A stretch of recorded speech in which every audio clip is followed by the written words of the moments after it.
भारतीय समाज में शादी के बंधन को 7 जन्मों का साथ माना जाता रहा है। पर आजकल के रिश्ते 7 जन्म तो दूर, ठीक से 7 महीने भी नहीं चल पा रहे हैं।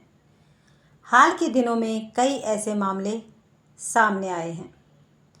मध्य प्रदेश में इंदौर शहर के राजा और सोनम रघुवंशी की शादी 11 मई 2025 को धूमधाम से शादी हुई। सब कुछ ठीक ही चल रहा था, या शायद सही दिख रहा था, पर अंदर खाने एक खतरनाक साजिश का बीज भी पड़ चुका था।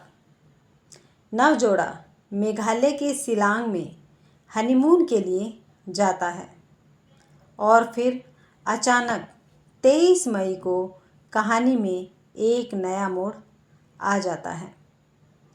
23 मई को सोनम राजा को अपने साथ स्कूटी पर लेकर शिलांग के प्रसिद्ध लेकिन सुनसान वेई सोडोंग वाटरफॉल के पास ले गई। यहाँ पहले से ही 3 आरोपी 2 स्कूटी पर मौजूद थे। सोनम रघुवंशी पर अपने पति राजा की हत्या की साजिश रचने का आरोप है। मेघालय के चर्चित वेई सोडोंग फॉल में एक सुनसान खाई के अंदर मिली राजा रघुवंशी की लाश ने पूरे इलाके को दहला दिया है। एबीपी न्यूज़ उस जगह पर पहुंचा जहां राजा की बेरहमी से हत्या कर दी गई और शव को कई हजार फीट गहरी खाई में फेंक दिया गया। 23 मई को सोनम अपने पति राजा रघुवंशी को शिलांग के प्रसिद्ध डबल डेकर ब्रिज से स्कूटी पर लेकर चली। दोनों ने करीब 8 किलोमीटर का सफ़र तय कर वेई सोडोंग फॉल की पार्किंग में स्कूटी खड़ी की। यह पार्किंग काफ़ी समय से विवादों के कारण बंद है और इलाके में सन्नाटा पसरा रहता है।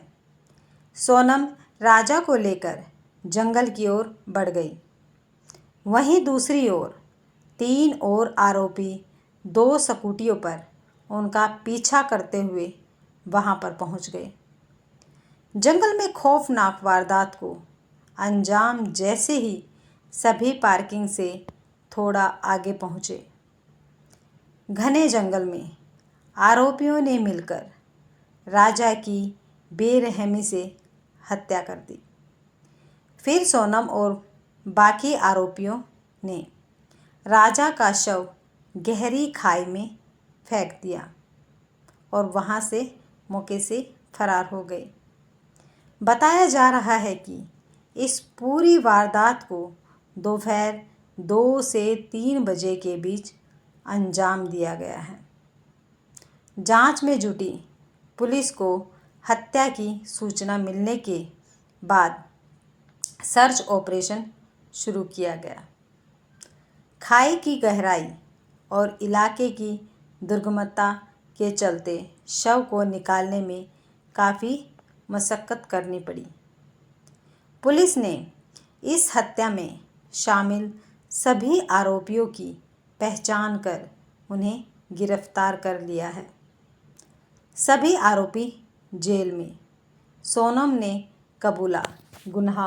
मेघालय पुलिस सोनम को गाजीपुर से हिरासत में लेकर पटना पहुंची थी, जहां से उसे आगे शिलांग ले जाया गया। वहां पुलिस ने सोनम को अदालत में पेश कर दिया। फिलहाल सोनम समेत 5 आरोपी सलाखों के पीछे हैं और शिलांग के सदर थाने में बंद हैं। पुलिस ने सुरक्षा के लिहाज से सभी आरोपियों पर नज़र रखने के लिए सीसीटीवी निगरानी का भी सहारा लिया है। पूछताछ के दौरान सोनम ने पहले गुमराह करने की कोशिश की और बहुत झूठ बोला, लेकिन बाद में उसने अपना अपराध स्वीकार कर लिया था। राजा रघुवंशी के इस मर्डर केस में कल 3 राज्य जुड़े हुए हैं। साजिश एमपी के इंदौर में रची गई। कत्ल मेघालय में हुआ और मुख्य आरोपी यूपी के गाज़ीपुर से पकड़े गए। पर चूंकि कत्ल मेघालय में हुआ था, लिहाजा ये केस मेघालय पुलिस का है। मेघालय पुलिस की 2 अलग अलग टीमें गाज़ीपुर और इंदौर पहुंचकर पांचों आरोपियों को ट्रांजिट रिमांड पर अपने साथ मेघालय ले जा रही है। अब आगे की सारी कार्रवाई, पूछताछ और मुकदमा मेघालय की कोर्ट में चलेगा। पर चलते चलते आपको एक ज्योतिषी की बात भी बता दें, जिनका नाम है NK पांडे। वो सोनम के पारिवारिक ज्योतिषी हैं। बाकी तो पता नहीं, इनकी 2 भविष्यवाणी सचमुच सच साबित हो गई। एक तो ये इस वारदात के पीछे एक महिला का हाथ है ना कमाल की बात। ज्योतिषी जी ने क्या खूब कहा कि इसमें किसी महिला का हाथ है, पर शायद खुद इन ज्योतिषी जी को तब ये पता नहीं था कि वो महिला कोई और नहीं, अपने ही घर की सोनम है। उन्होंने दूसरी भविष्यवाणी ये की थी कि अगर सोनम के घर के बाहर सोनम की उल्टी तस्वीर लगा दें तो सोनम लौट आएगी। और कमाल देखिए, सचमुच सोनम लौट आई, वो भी जिंदा। बस अफसोस इस बात का है कि भरोसे को मार कर आई है।